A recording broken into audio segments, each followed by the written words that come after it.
Hi guys, welcome back to the One Way Pod. Thank you so much for all the love that I got on the last episode. I've had so many DMs of people asking questions, asking for advice. So if you have given me a message, thank you so much because I was so nervous to start this.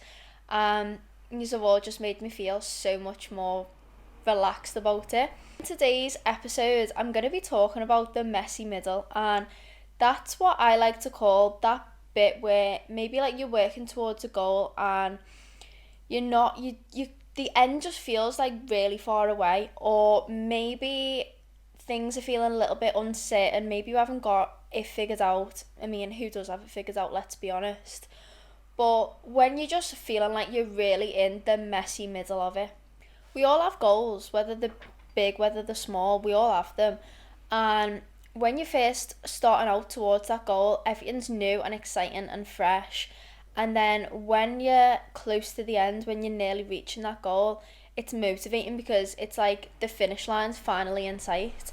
But it's that middle part often when the doubts start to creep in, or that voice in your head's telling you to give up, when like you're questioning, is it all worth it? And that's often the part when I usually give up on a lot of things. I'm not gonna lie to you. There's so many things that I've started, ventures, businesses that like I've started up. As soon as I get to that messy middle, I just give up because everything just feels 10 times harder. It feels like I'm never gonna get to where I want to be, and I often just give up, to be honest. And I think what I've learned from doing that time and time again and really asking myself why my brain works like that, it's like I'm scared of the disappointment of it not working out, of putting in all that work to get to that end goal and it basically be for nothing. I can't sit here and say that that mentality doesn't still pop up for me time and time again, because it does. And there's times when I'm in the middle of things and I'm working towards something, and them doubts start creeping in and I start questioning myself, start questioning, am I doing the right thing, am I on the right track? It's not about getting rid of that mentality because it's still going to pop up time and time again. And it's like when you've got a bad mentality about something, the only way you can't really get rid of it, that's what I'm trying to say. I don't think you can really stop them thoughts coming into your brain, but you can learn how to navigate them and you can learn how to understand them, because the quicker you understand why you're feeling a certain way or why you think a certain way, I think that's when you really start to like grow mentally and you learn to just stop and think before you actually go through with something or give up on something. I absolutely dread the messy middle when I start something because I know it's coming, it's part of the journey. I have to just tell myself that I can't get to that end goal without going through that messy middle part. And it's so hard. I know that like when you're working towards that end goal, you just want to be there as quick as you can and you want to do everything you can to just make time go quicker. And I'm the first person who is looking for a shortcut to get to where I want to be. Even now, I'm doing a fast track course in college because I want to get qualified as quick as possible to get to Australia as quick as possible.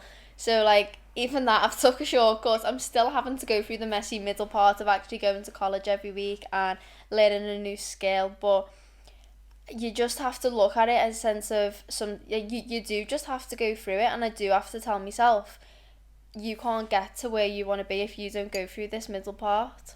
I'm in the messy middle right now. I'm in college, I live alone, I work two jobs, and it's hard. It is really hard, but it's just something I have to do if I want to get to where I want to be in the future. And some days I'm really positive about it, and some days I'm absolutely exhausted. Sometimes I don't want to work 9 a.m. till midnight, working two jobs.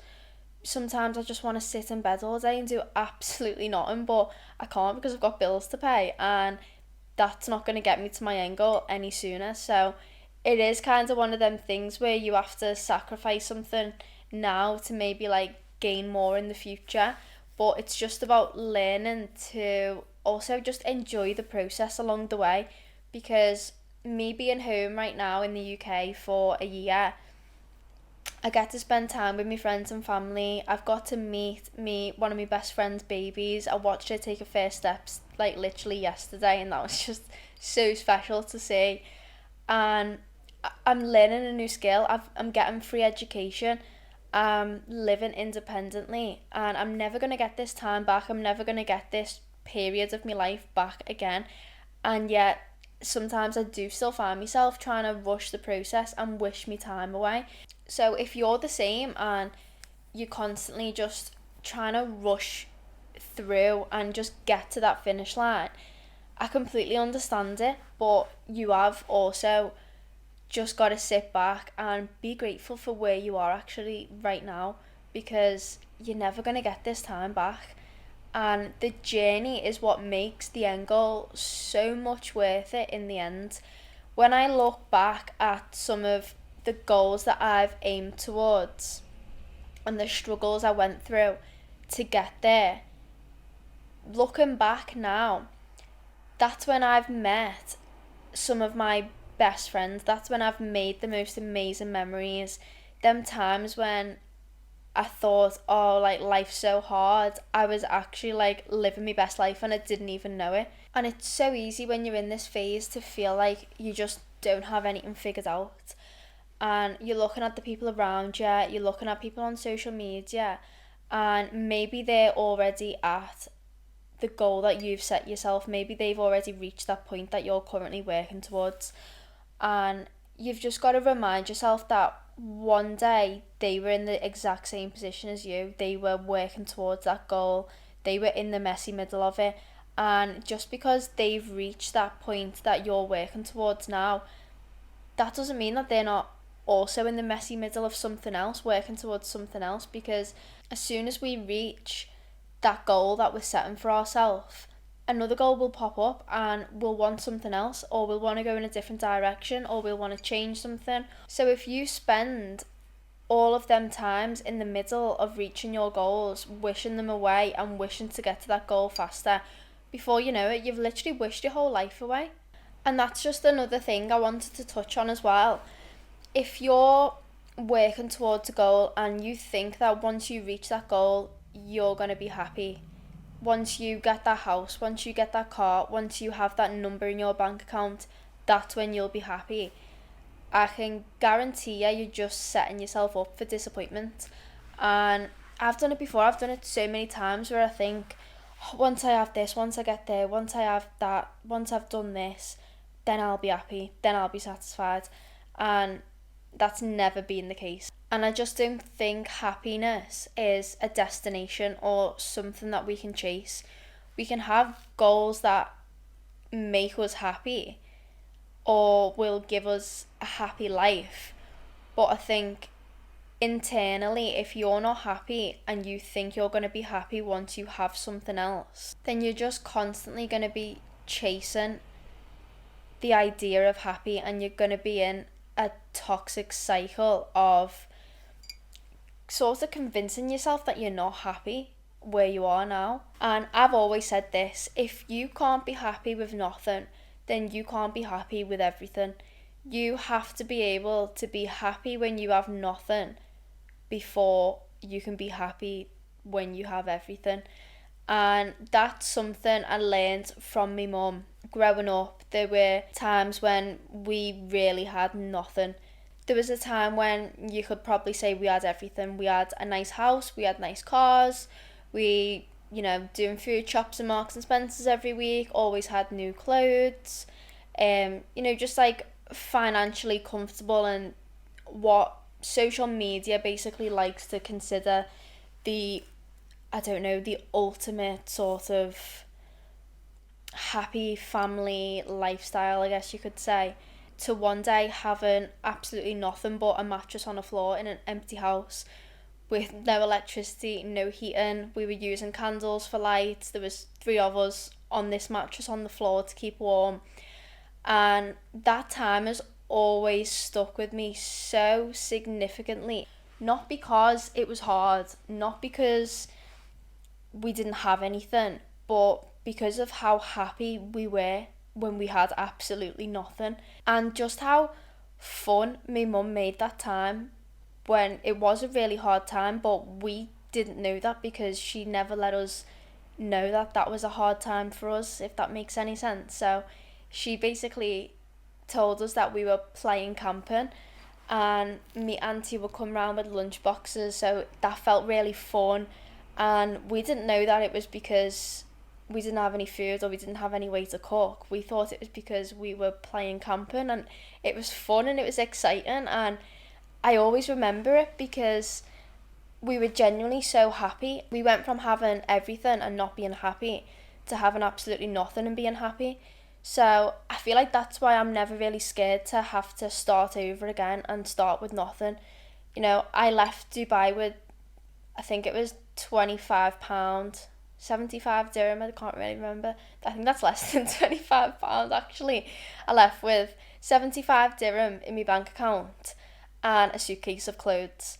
And it was scary. It was really scary to do, and I knew that I was giving up this like luxurious life that I was living, but I wasn't happy when I had that luxurious life that I was posting on social media. I weren't happy whatsoever, and I had to go and find that happiness again. And even if that meant starting with nothing and leaving everything behind, that's what I was going to do. So yeah, that's always stuck with me when I'm in that messy middle part and I'm wanting to give up. I sometimes have to just remind myself of that situation, and that was a point where my mum was in the messy middle of something. She was trying to provide for us, she was trying to get money to get furniture in the house to be able to eat. Do you know what I mean? Like, she was working towards something then, and as hard as that was for her, she never let us know that, because she never let us go without. Even if she did go without, you know, like, we'd go to my nan's for dinner or sleep over at my nan's, and she'd sometimes sleep in a salon. They were probably some of the lowest moments for her, but if she never went through that, she wouldn't be where she is now, and she wouldn't have achieved a lot of the things that she's achieved now. And it really is in them moments when you just feel like you don't have it figured out, and you're struggling and you feel like nothing's going right for you. That's when you grow as a person, and that's when it makes that end goal so much more worth it. And now that I'm older and I speak to my mum about this time, I know now, when we were at that stage where we were literally on a mattress on a floor, when me and my brother would go to sleep, she was creating a business on her phone, and she was under the duvet so the light wouldn't wake us up from her phone. And she literally designed a whole hair extension company from her phone using the next door neighbour's Wi-Fi. And that was a successful business for her. Even when you're in that middle stage and you don't know what you're doing, it just shows how much further you can go and how much more motivation it actually does give you when you feel like nothing's going your way. It gives you that like fire in your belly to start something and to change your situation. So I am definitely always grateful for that time. And as much as I hate that my mum ever had to go through anything like that, if you met my mum now, you'd have no idea that she's been through some of the things she's been through to get to where she is now. And oh my god, my voice just keeps breaking every time I try to speak about this. And she's still working towards things now, and she's in the messy middle of things now, and it just goes to show some of the best times of your life are created in them messy middle moments. And as hard as it might feel, you've just got to be grateful for what you've got around you and be grateful for where you are in your journey. I got a load of questions last week that were like along the lines of this episode, so I hope it did help a few of you out. And if you do have any more questions, or you're in a situation that you want a bit of advice on, then please just give me a message on the Instagram. It's the One Way Pod. I'll pop it on the screen. And yeah, I think every episode I might include someone's question and give you my advice on it. So if you do have any questions, if you're in a situation and you just want a fresh perspective on it, or you need some advice, then please leave it in the comments below or give me a message on the Instagram. and hopefully I'll be able to help. Thank you so much for watching or for listening, and I'll see you in the next episode.